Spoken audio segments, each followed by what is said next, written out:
Hey guys, this is Gavin with First World Survival. Today I'll be showing you how to make a bow and arrow. The first step is to cut down a tree that's as straight as possible. You want it to have a 1.5 to 2 inch diameter, and you're going to cut a 6-foot section off this tree. I'd recommend using a saw. You could use a knife, but a saw just gets a cleaner cut.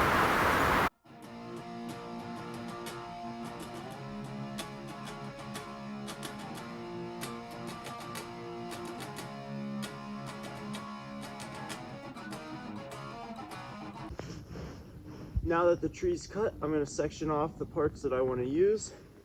So you want it about 6 feet long, so you have a little room to work with if you need to cut the ends down. As straight of a piece as possible, so you could put your own bend into it instead of going with the tree's natural crooked bend sometimes. I'm just going to use a saw.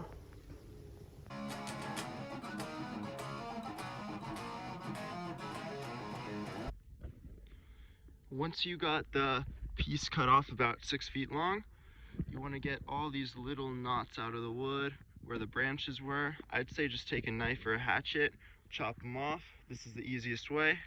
Make sure not to chop too much into the wood.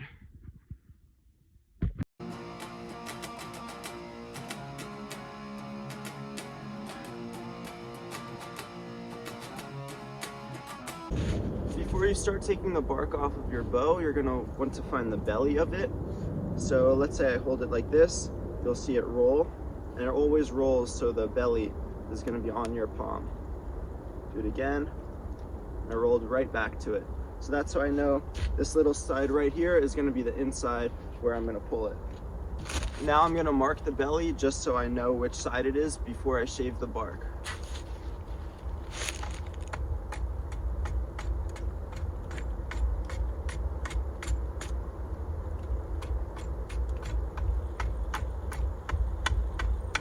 And you want to go a little bit deeper than this, just because you're going to shave the bark all around. You don't really want to shave the outside of the bow. Just get the bark off and that's it. You don't want to do much more carving than that.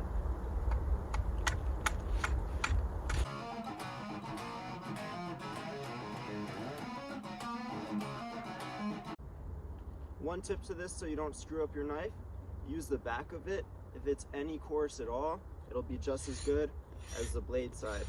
See, that was the back, now here's the blade. And it does the exact same. So use the back and you won't screw up your knife.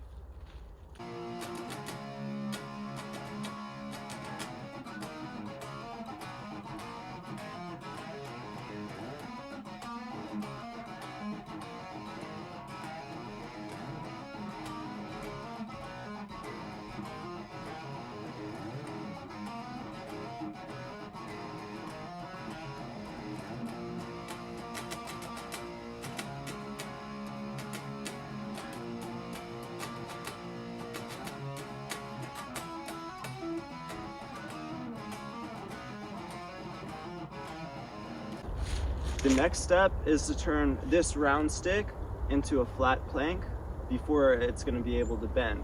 So you're going to do small chops on the inside, and you aren't going to chop anything off on the outside. So just small chops, and you'll eventually see the diameter of the bow shrink a lot and it'll be flat. And you're going to do this all the way at the top part too.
This is what the bow looks like now.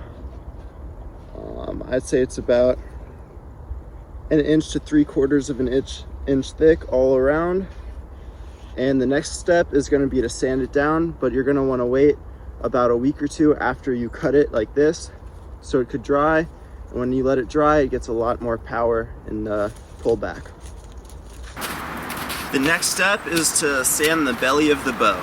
I'm using 60 grit sandpaper for this. It just takes off the most.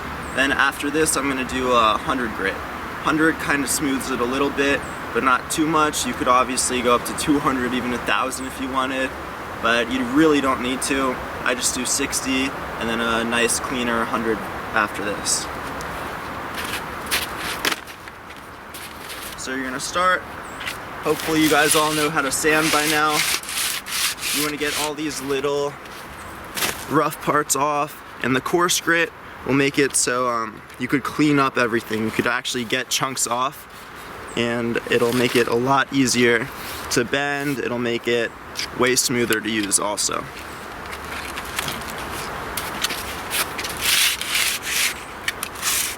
Try not to get splinters doing this, because that sucks.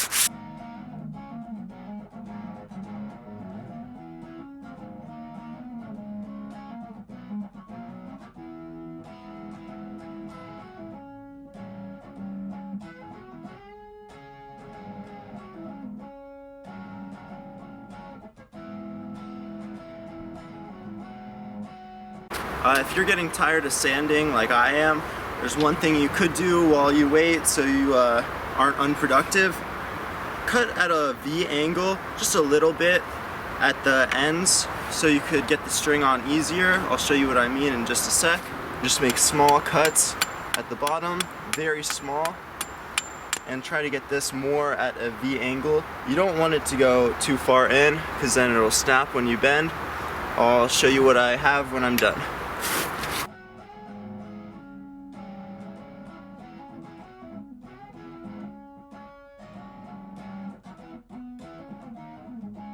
So all you want to do is make it kind of V'd like this.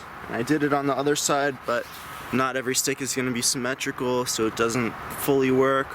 This also has a little chip taken off, so I'm going to have to sand it better. And you're also, if you have time, maybe for another break after you get bored of sanding, make little notches at the ends. I'll show you how on one of my breaks. So I'll show you this now. You're just gonna make little small carves into each end of the bow.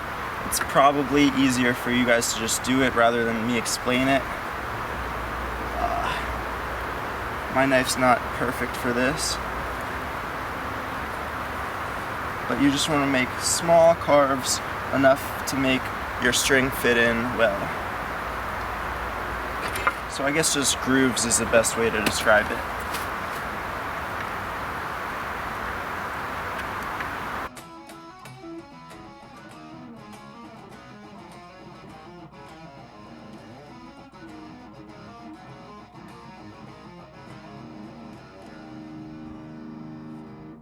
The reason I don't like to put the grooves in before I start sanding is because you can't get that deep if it's kind of thick like this at the end, and you could pretty much sand it away if you're not too careful.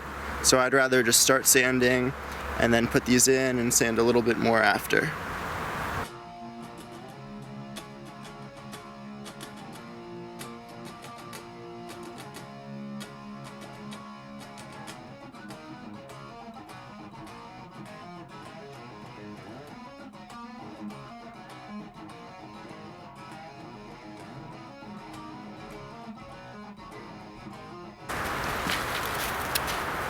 Every once in a while you want to put a little bend test on your bow. Mine's looking pretty good right now. I think I'm going to sand down a little more.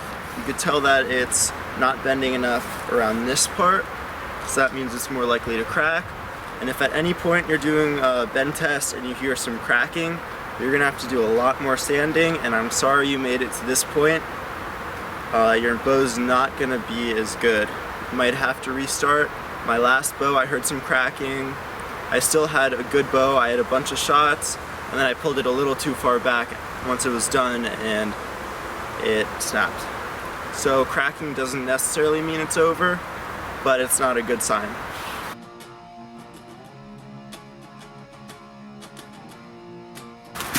I got this really smooth now.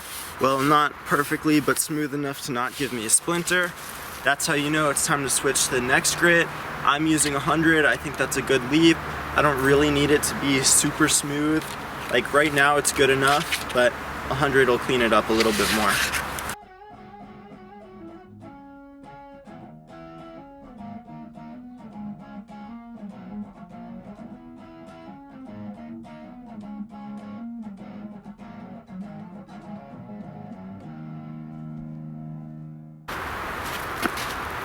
Now that the sanding is done, you could use beeswax to preserve it. You don't really have to, it just makes it look a little darker, looks nicer, and it's preserved, but the bow might not even last that long, so you don't have to worry about it rotting, especially because it's dry. So just take some of this beeswax, put it on a cloth. I'm going to use a sock, because that's what I have, and now my foot's cold. And you just rub it on the bow, and then wait about 20 minutes for it to dry before you use. And you could put more coats on. I'm just gonna do one coat, maybe two.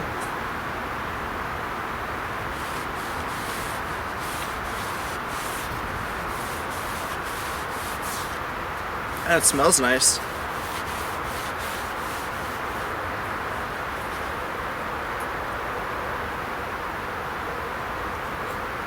And if you're wondering if I'm going to put this sock back on, I'm not going to give a clear answer, but my feet are really cold right now.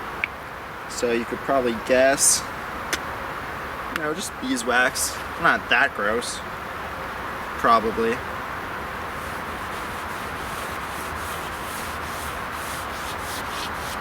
But it does look a lot nicer, shinier and slicker, more professional.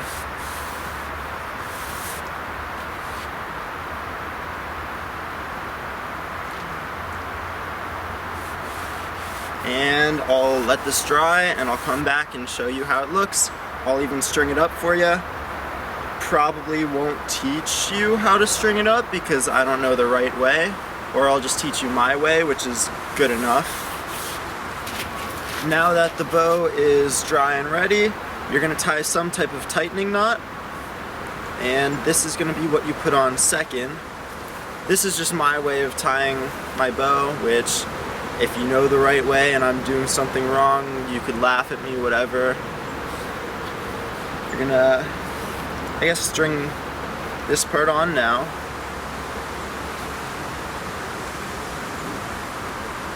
And then the next part, you're just gonna tie on however you can.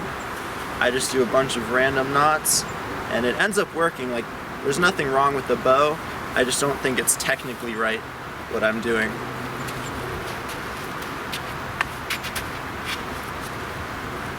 You don't want to tie it too tight because then there's a good chance your bow could snap.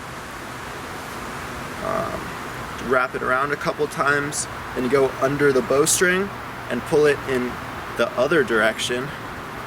Then you're going to do the same thing, pulling it back in that one direction. And do that like 3 or 4 times, probably 4 just to keep it even. And then you're going to come back around and just tie a bunch of knots so it doesn't slip off.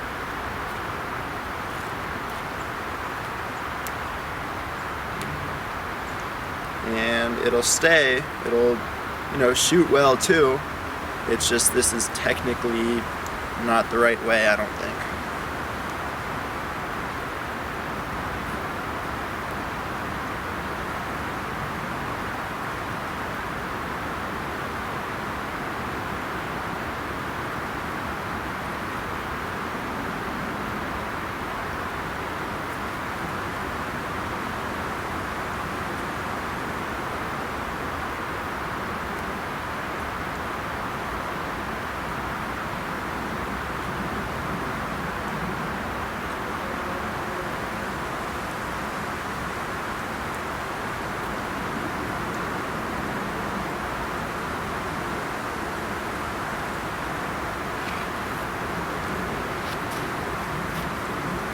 This is a bow, it has some good pullback.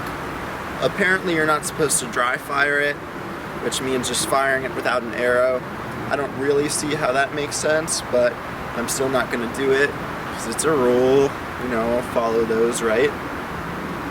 With some good pullback, and I'll show you firing some of my duct tape arrows.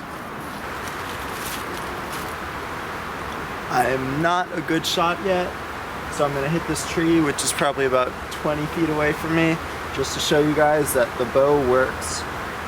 And I'll have more shooting videos when I get some practice with it.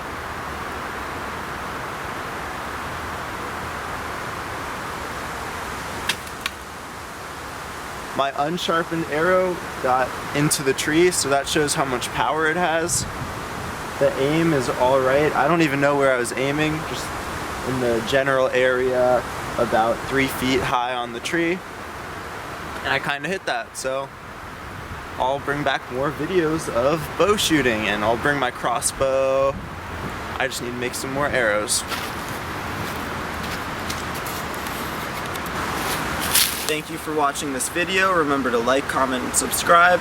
If you have any suggestions for my next video, please comment below. It'll challenge me to do new survival things. And also check out my newsletter at firstworldsurvival.com.